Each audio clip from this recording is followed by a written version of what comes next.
দর্শক, সময়ের আলো নিবেদিত নতুন বাংলাদেশ নতুন অর্থনীতি টক শো দেখার জন্য সবাইকে আমন্ত্রণ জানাচ্ছি। আমাদের আজকের আলোচনার বিষয় বাংলাদেশের অর্থনীতিতে আন্তর্জাতিক মানের হোটেলের অবদান। আমাদের আজকের পর্বের অতিথি Mohammad Sakhawat Hossain, chief executive officer, unique hotel and resort PLC.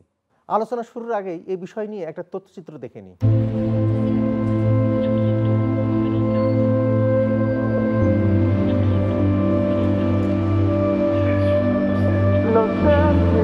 প্রাচীন ঐতিহ্য, অপরূপ প্রাকৃতিক সৌন্দর্য আর হাজার বছরের বাঙালি সংস্কৃতির অনন্য লীলাভূমি আমাদের এই বাংলাদেশ।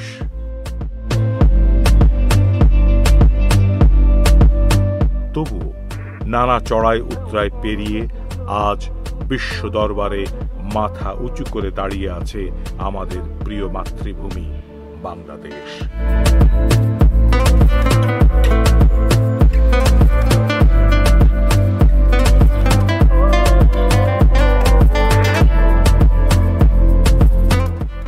বাংলাদেশের অর্থনীতিতে 5 তারকা বা 5 স্টার মানের হোটেলগুলোর ভূমিকা অনস্বীকার্য।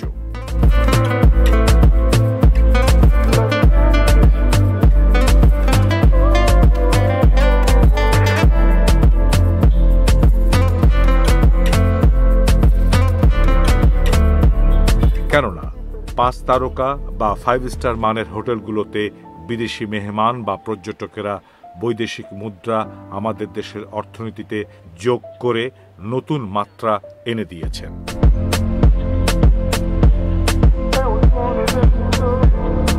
আন্তর্জাতিক সম্পর্কের উন্নয়ন ও একটি রাষ্ট্রকে বিশ্ব মানচিত্রে তুলে ধরতে বিদেশি মেহমান বা পর্যটকদের আকৃষ্ট করতে হলে প্রথম যে বিষয়টি প্রয়োজন সেটি হচ্ছে আন্তর্জাতিক মানের 5 স্টার বা 5 তারকা বিশিষ্ট hotel.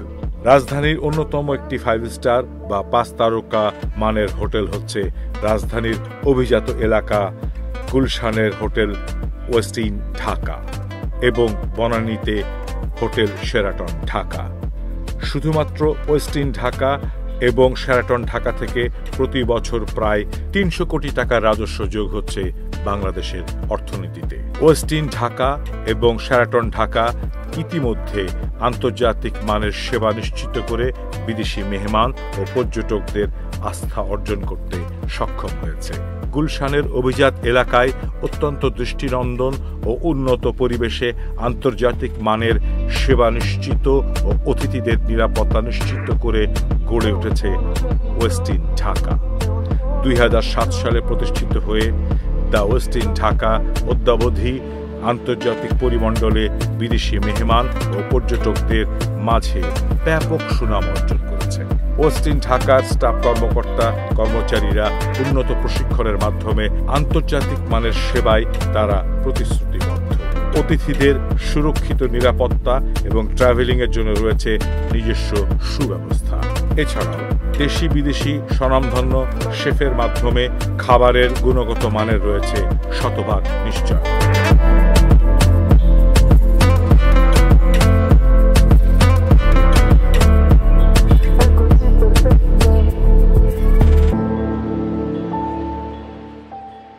I'm coming to Westin workout for a long time, almost last 15 years. They have very good facilities, all the latest life fitness equipment, and it is a nice environment to work out after work. So I come here every day after my office and I stay here. I spend 2-3 hours every day and then I go home.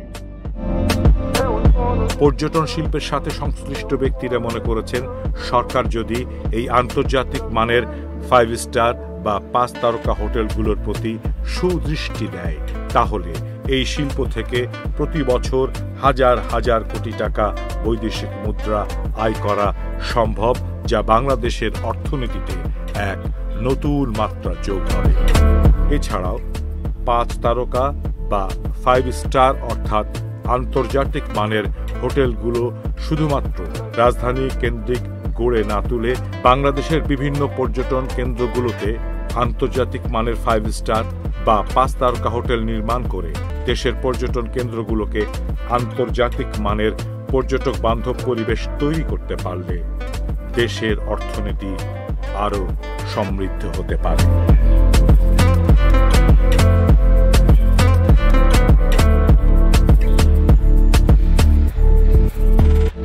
আমাদের আজকের পর্বের অতিথি Mohammad Sakhawat Hossain, chief executive officer, unique hotel and resort PLC. আপনাকে স্বাগত আজকের অনুষ্ঠানে।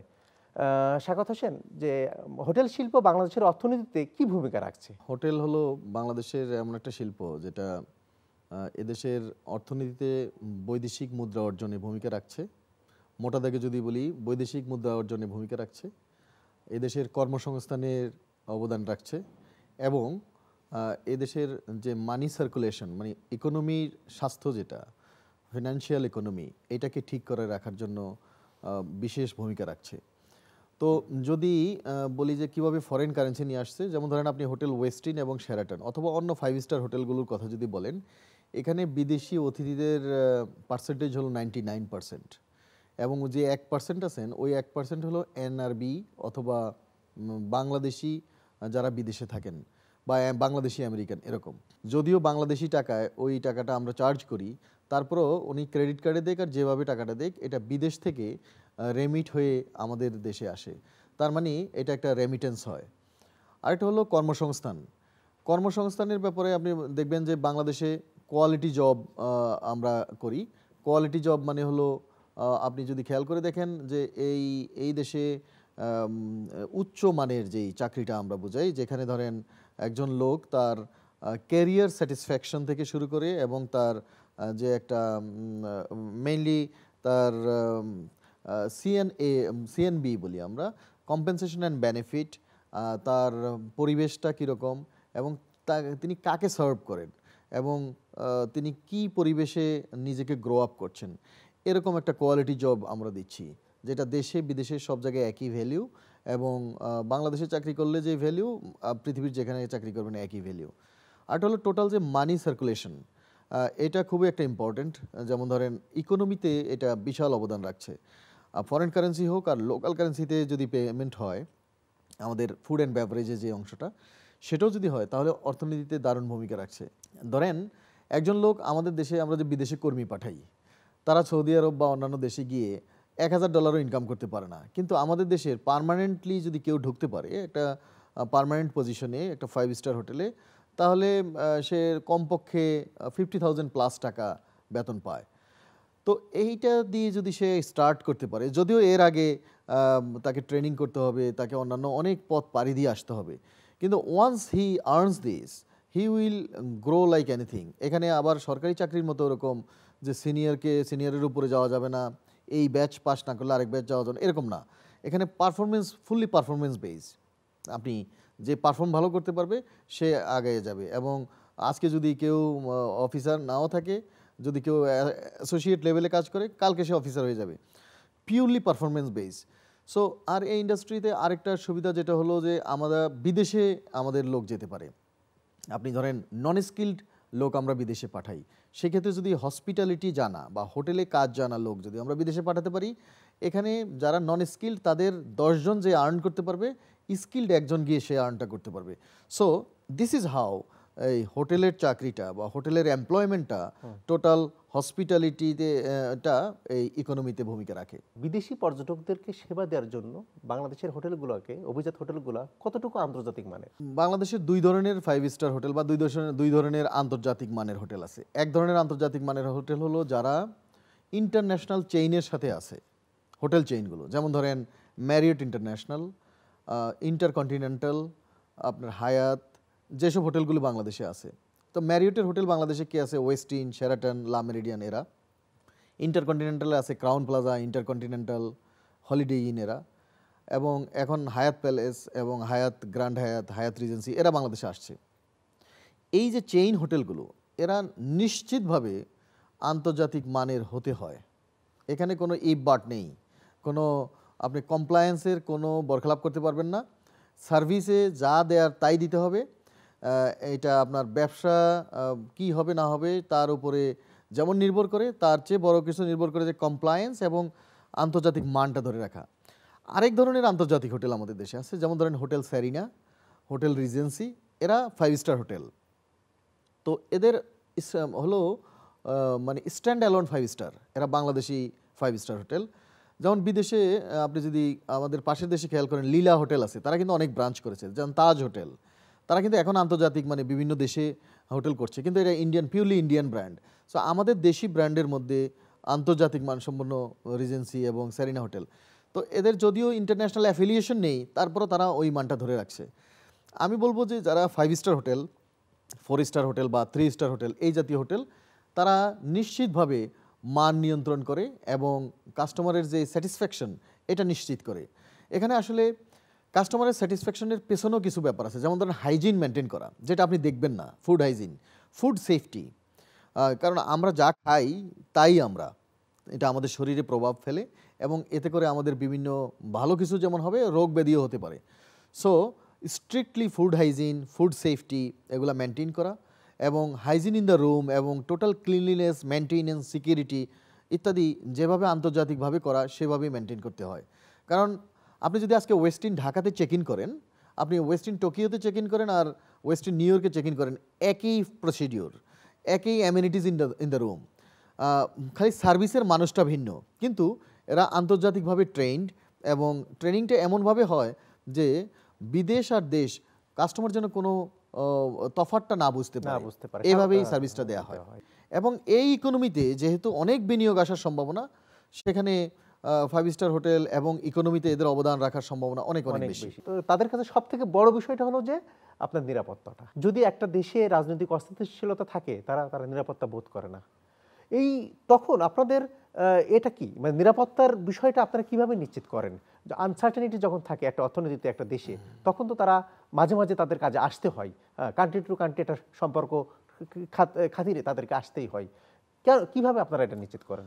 রাষ্ট্র যখন নিরাপত্তা একটু এদিক হয়, আপ ডাউন হয়, তখন আসলে আমরা তো রাষ্ট্র না, আমরা হলাম পাবলিক লিস্টেড কোম্পানি। আমাদের কাস্টমারের নিরাপত্তা কিভাবে দেওয়া যায়, আমাদের হোটেলগুলোতে নিশ্চিতভাবে আমরা নিরাপত্তা নিশ্চিত করি। এবং একজন গেস্ট যখন এয়ারপোর্ট থেকে আসেন, তখন আমাদের বেসরকারি নিরাপত্তা যারা আছেন আমাদের কোম্পানিতে, আমাদের নিরাপত্তা একটা কোম্পানিও আছে, তো আমরা সেভাবে তাদেরকে সেফলি আনার চেষ্টা করি। এবং ভিআইপি যখন ফ্ল্যাগ ইন হয় যে ভিআইপি, তখন আমরা পুলিশকে অবহিত করি এবং পুলিশ প্রোটোকলে তারা যখন আসেন। আরেকটা ব্যাপার হলো, হোটেলে নিরাপত্তা শুধুমাত্র ফিজিক্যাল নিরাপত্তা না, হোটেলের নিরাপত্তা, আন্তর্জাতিক হোটেলগুলোতে নিরাপত্তা হলো আপনার ডেটা সিকিউরিটি, আপনার ফিনান্সিয়াল সিকিউরিটি, প্রাইভেসি সিকিউরিটি, এই ধরনের সব নিরাপত্তা, সর্বনিরাপত্তাই আমরা দিয়ে থাকি। ধরেন উনি এখন ঢাকার বাইরে অন্য জায়গায় গেলেন, তাহলে সেই নিরাপত্তাটা রাষ্ট্র দেয়। আর আমাদের গেস্ট যখন হয়, তখন আমরাও আমাদের ব্যক্তিগত উদ্যোগে যেই নিরাপত্তা দেওয়া দরকার সেটা আমরা দিই। তবে এতটুকু নিশ্চিতভাবে বলতে পারি, নিরাপত্তাহীনতা ভোগার কোনো মানে সম্ভাবনা আমাদের এখানে নেই। আপনি দেখেন, ওয়েস্টিন হোটেল হলো ডিপ্লোম্যাটিক একটা বিজনেস হাবে। সেখানে ঢাকাতে বা বাংলাদেশে যা কিছুই ঘটুক, গুলশানটা সবসময় একটা সিকিউর জোন, এবং বিশেষ করে ফরেনারদের জন্য। তো ওই ডিপ্লোম্যাটিক হাবে যখন আমরা থাকি, আমরা বাংলাদেশের আইন শৃঙ্খলা বাহিনীকে যখন আমরা চেয়েছি, তাদেরকে ডেকেছি, আমরা পেয়েছি কাছে, এবং তারা নিরাপত্তা দিয়েছেন। এবং আমাদের নিজস্ব নিরাপত্তা কোম্পানি আছে এবং আমাদের ফোর্স আছে, আমরা সেটা দিয়ে নিরাপত্তা নিশ্চিত করি। আসলে এই শিল্পকে এগিয়ে নেওয়ার জন্য সরকারের কি কি কার্যকরী ভূমিকা থাকা উচিত? আপনারা যেটা মনে করছেন যে এই ভূমিকা সরকার যদি এই পদক্ষেপগুলো গ্রহণ করেন, তাহলে এই শিল্প সামনের দিকে এগিয়ে যাবে, বিদেশি পর্যটক বাড়বে, রেমিটেন্স বাড়বে এবং এটার সাথে অর্থনীতি সামনের দিকে এগিয়ে যাবে। এই প্রসঙ্গে আমি আপনাকে 5টা কথা বলবো। 1 নাম্বার হলো the mindset of the government. তাদের যে মেন্টাল যে ডিলেমা অথবা তাদের যে মাইন্ডসেট আছে, এটাকে শিফট করতে হবে to entrepreneur mindset. Bureaucracy mindset থেকে তাকে, ব্রোক্রেসি মাইন্ডসেট থাকতে হবে, বাট এন্টারপ্রেনিউরাল মাইন্ডসেট নিয়ে আসতে হবে, বিজনেস বান্ধব। এরপরে তাকে কি করতে হবে, বিজনেস ম্যান কারা, এন্টারপ্রেনার কারা অথবা পটেনশিয়াল এন্টারপ্রেনার কারা, তাদেরকে অ্যাট্রাক্ট করতে হবে এবং তাদেরকে ইনসেন্টিভাইজ করতে হবে, তাদেরকে কথা বলতে হবে, সিড মানি দিতে হবে, অথবা তারা যে অ্যাক্সেস টু দ্য ফান্ড, যেটা আমাদের দেশে দেখেন cost of fund is very high. আমাদের 6% থেকে এক সময় ইন্টারেস্ট রেট ছিল কোভিডের আগে, এখন সেটা 14%। So cost of fund is very high. এখানে গভর্নমেন্টকে কস্ট অফ ফান্ডে তাদেরকে হেল্প করতে হবে।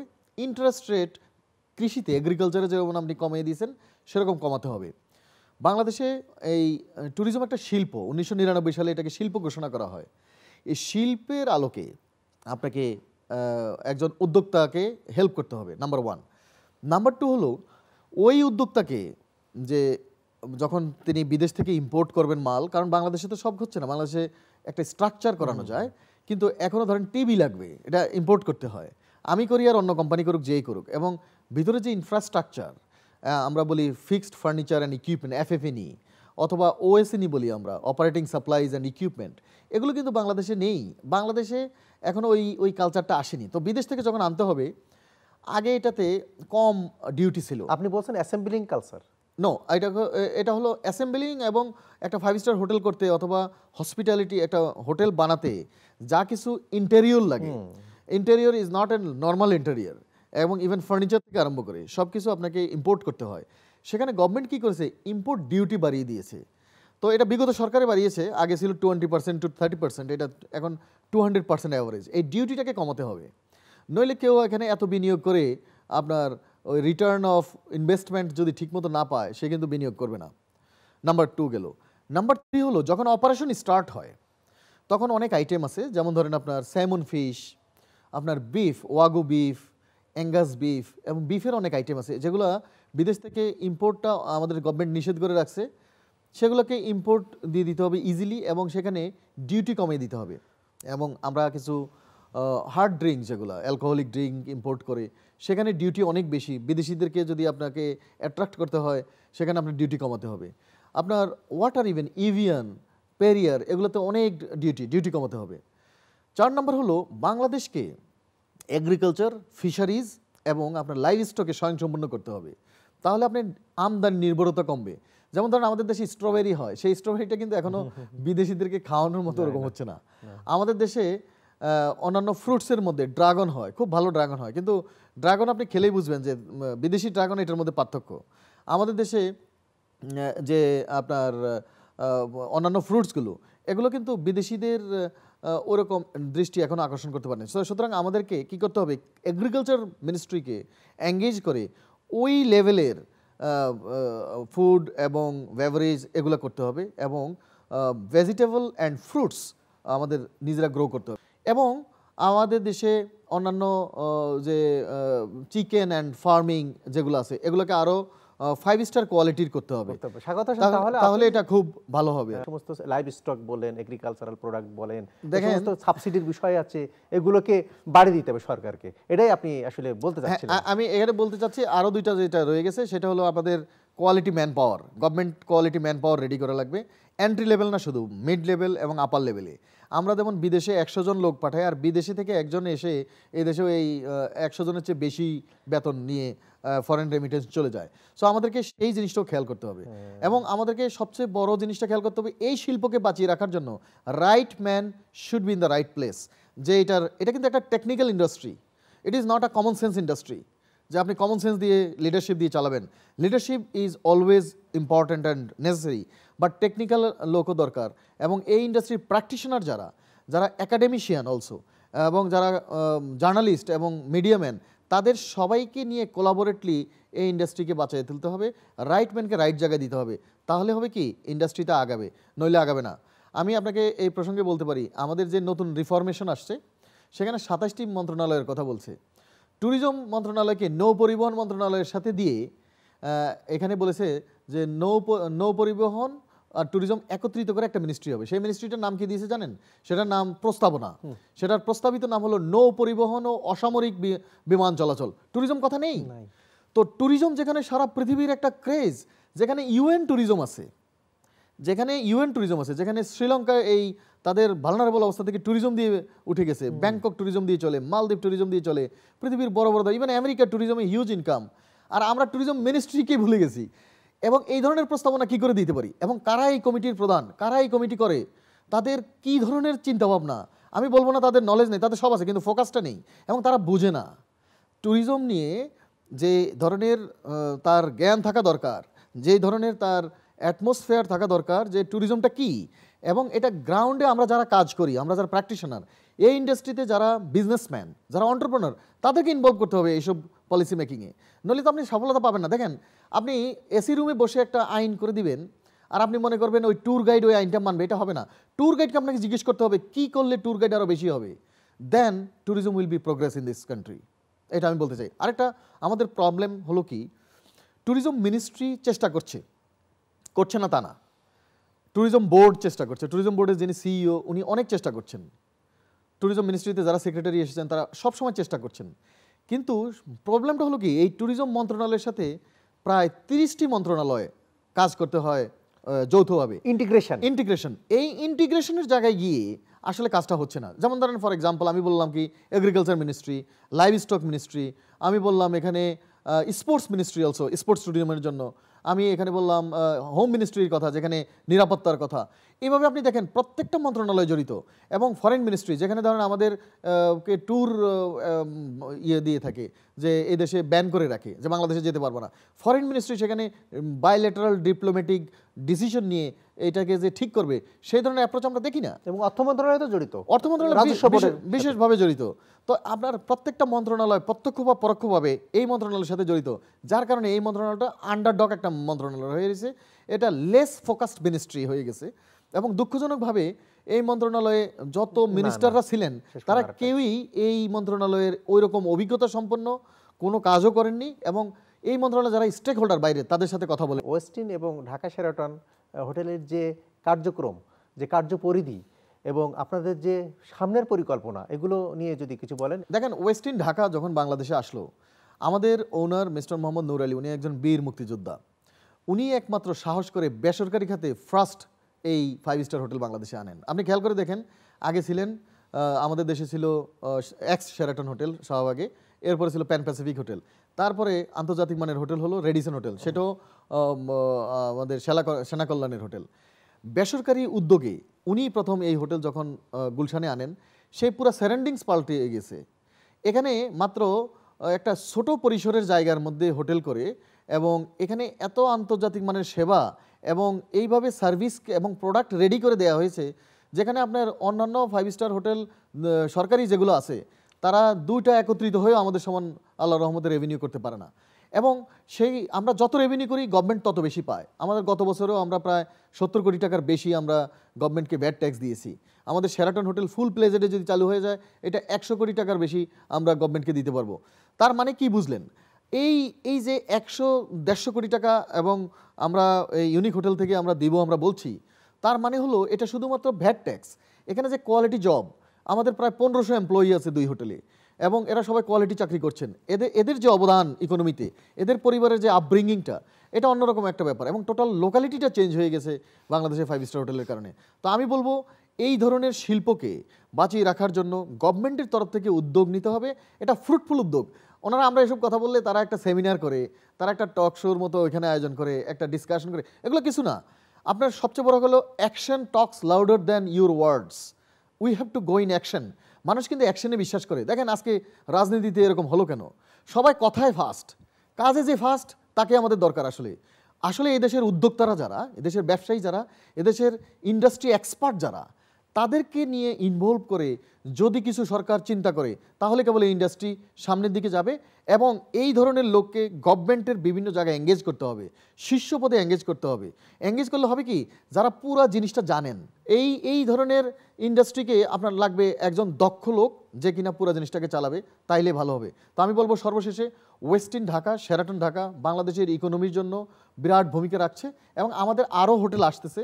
আমরা আরও হোটেল আনছি, আমরা একমাত্র 7 স্টার হোটেল বাংলাদেশে আনবো, এবং সেখানে আশা করি অনেক বড় ভূমিকা আমরা আরও রাখতে পারবো। ধন্যবাদ সাখাওয়াত হোসেন, আমাদের অনুষ্ঠানে আপনার গুরুত্বপূর্ণ সময় দেওয়ার জন্য এবং এটার সাথে মতামত দেওয়ার জন্য, মতামত প্রদান করার জন্য আপনাকে অসংখ্য ধন্যবাদ। প্রিয় দর্শক, সময়ের আলো নিবেদিত নতুন বাংলাদেশ নতুন অর্থনীতি অনুষ্ঠান থেকে আজকে আপনাদের কাছ থেকে বিদায় নিচ্ছি। খুদা হাফেজ।